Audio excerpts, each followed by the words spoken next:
wasn't yours. I'm going back, I'm going back, I'm going back, I'm going back, I'm going back to who I was before. I like me better, I like me better. Hey guys, and welcome back to my channel. So if you caught the last few Let's Talk New Makeup videos that I posted, there were a couple MAC products that were coming out that I said I want to check out, and you guys said you wanted videos on. So if you guys want to see what I picked up, let's go. And my thoughts and how it looks. You know what I mean? Okay, so I have here the MAC Studio Fix Pro Set and Blur Weightless Loose Powder in the shade Medium, and the Skinfinish Sunstruck Matte Bronzer in richer golden. You know, MAC is that OG brand, you know, before everyone discovered what inclusivity was, which we're not even gonna go there. You know, they were coming through with the shades, with the products, all that stuff. So when they come out with new things, I'm usually intrigued on trying the stuff out. I think I told you guys before, the pressed Studio Fix powder, if you're looking for a pressed powder that's just going to your under eye, definitely one worth checking out. I've tried other powders from MAC. Same with the bronzer. I've tried other bronzers from MAC, but this one looks really pretty. So let's get into these products. Okay, so this retails for $36 for 0.23 ounces. It comes in 6 shades. Like I said, I got it in medium, which would be the 3rd shade. Yeah, the 3rd shade, because there is a medium deep. Medium is medium beige with peach undertone for medium skin, and medium deep is tan beige with golden undertone for medium to dark skin. Let's just, okay. The MAC Studio Fix Pro Set and Blur Weightless Loose Powder is an ultra refined loose powder that sets makeup all day, instantly absorbs oil, and provides a photo-friendly matte finish with a 3D blurring effect. Lightweight, ultra refined powders, sweat and humidity resistant, does not cause acne, suitable for all skin types. Okay, so this is what the packaging looks like. You know, MAC is always going to keep it very simple. Oh, it comes with a little puffer. Okay. Set my okay.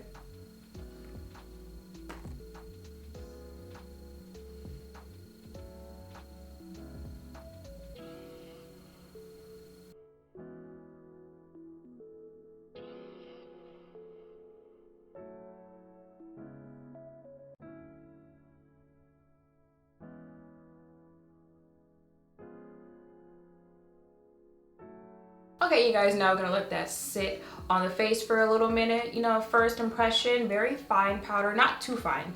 Like a really, really fine powder is like La Mer or something like that.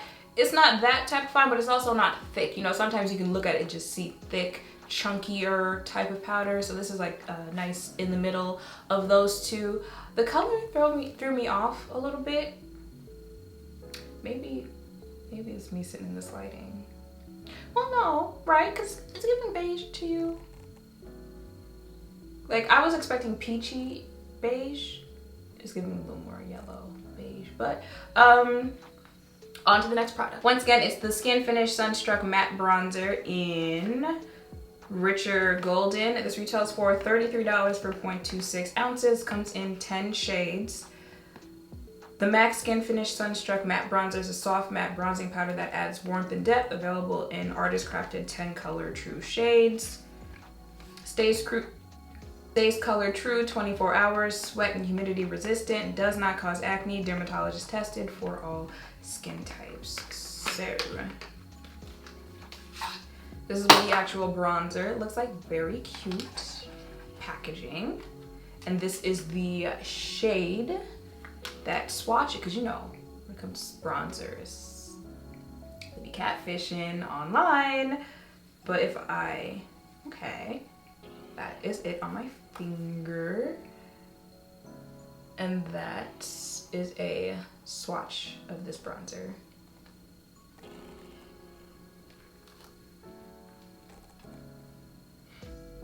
It had so much potential on my finger. Let me try. Okay, hold on. I had to find the swatch again to layer on it.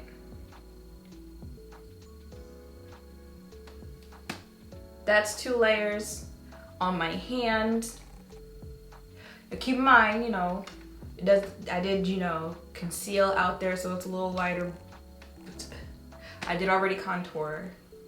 But we're gonna see what this adds. We're gonna see which, I feel like this is this might be second to last shade, I think. It is a matte, richer rosy, and then there's richer golden. So there's one deeper shade than this one. See what I be saying about online and how it looks, and then when you get it in real life and swatch it. All right, so let's see. Might have to pile up on the brush a little bit.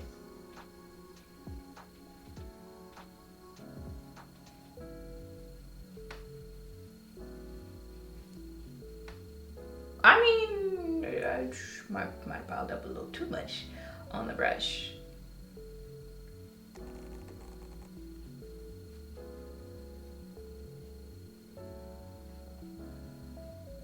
Okay, so the side with it, side without it, it's still showing up, at least in my opinion, right? Yeah, okay, it shows up once you get it on the face. I don't know if it'll show up if you don't pack on that much, but you know, it do. I'm gonna be so honest, I don't bronze or contour that area of my forehead. Since I've had this quick weave, what is the point? No one's going to see it.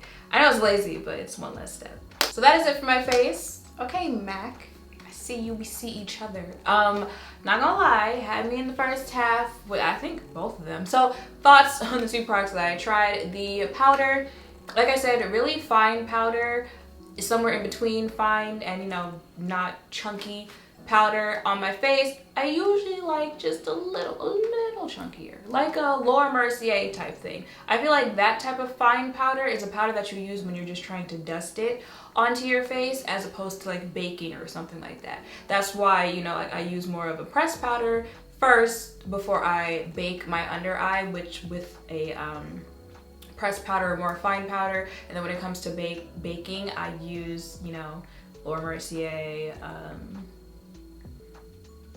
that Makeup Forever powder, Fenty powder, like those type of powders to bake my under eye. This one, I feel like you would have to like layer a little bit more if you wanted to, but you can still do it with this one, or you don't have to use that much powder because a lot of people don't like baking anyway. But you could get either, you could use either type of technique and still get the same type of result. It is very, it's giving blurred, okay? It's giving canvas, just on the under eye. It is supposed to be a matte powder, and I do feel like, you know, any dew glow, like natural shine I had on my face toned down after I put that powder on. And I do have oily skin, you guys know. I don't really like mattifying, but I don't use as much mattifying foundation because I figure, you know, between setting powder or primer or setting spray, I can tone it down, or I can, you know, control oil that way. So I am using the Chanel water tint today, and then I'm also using the Armani Beauty concealer. So those are 2 pretty, you know, natural finish, dewy glow finish products, and I do feel like this powder toned that down after I put it on my face. Now how it wears throughout the rest of the day, I will definitely have to let you know. I'm not gonna do a wear test today just because it's already 3 in the afternoon. You know, there's not that much time left to do a wear test, and I'm also leaving my apartment and the video has to go up. But I will definitely let you guys know how the powder wears as far as keeping my face matte and oil control throughout the day, all that good stuff. But first impressions on this powder, I like it. I feel, if I had to compare, I feel like it's giving Chanel. If you've tried the Chanel powder on your under eye area that way, I feel like it's giving pretty similar to that one. You guys know I like that powder, so we'll definitely be seeing MAC again. Now for the bronzer, I was excited, then I wasn't. Then I was again. I was excited because looking at it in the pan and on the website, you're like, okay, all right, and it's MAC, so you made bronzers that I can use, so I was excited. Then I swatched it on my finger, still excited. Seeing the swatch, I'll try to wash it away, on my finger. But then I tried swatching on the back of my hand and I couldn't find it when I was trying to layer the swatch. You know, it's just like, where'd it go? So I got scared because, you know, that's a problem where a lot of times bronzer, it goes as deep as my foundation shade and then it doesn't really do much bronzing for me. But then I put it on my face and I can see it. I can see, you know, that whole really dipping it in the pan was a little too much. But you might have to actually like build up to actually get the product to show on your face, but it did show on my face. So then I was back saying, okay, I like it. It is a matte bronzer, and I think that also helps with the matte powder that I used on my face. I did use cream contour, and you know, again, cream contour, just like me using, you know, natural foundations or concealer, stuff like that. Really got to be careful balancing that out on the face because I have oily skin, and cream products, even though they are beautiful on the face, you use a little too much cream product on your face and you got oily skin, just be sliding all the way down. So I do think it being a matte bronzer also helps in that sense. I know a lot of people want bronzer for like that type of glow, which I do think they have a radiant version of the bronzer as well if you don't want the matte version. But I like it. I like just kind of overall just like, okay. Ooh. So yeah, as for the two products I tried in today's video, they both get a thumbs up. For me, we'll definitely be incorporating this with the other like favorite everyday go-tos that I have. I realized afterwards that there is a setting spray that Tasha's been talking about. It's a white bottle with pink lettering on it from MAC. I forgot to pick it up. Like, I've seen people talking about it and I forgot to pick it up. But I think there were a couple other things from MAC that just recently came out that I was supposed to pick up, so I'm definitely going to circle back and go check them out. If you guys were interested in these products, I hope seeing me test them out has helped. If any of you thinking of checking them out for yourself, let me know if there's anything else you guys would like to see. And yeah, make sure to thumbs up, comment, subscribe, turn notification bells down below. Thank you all for watching. I'll see you in the next one. Bye!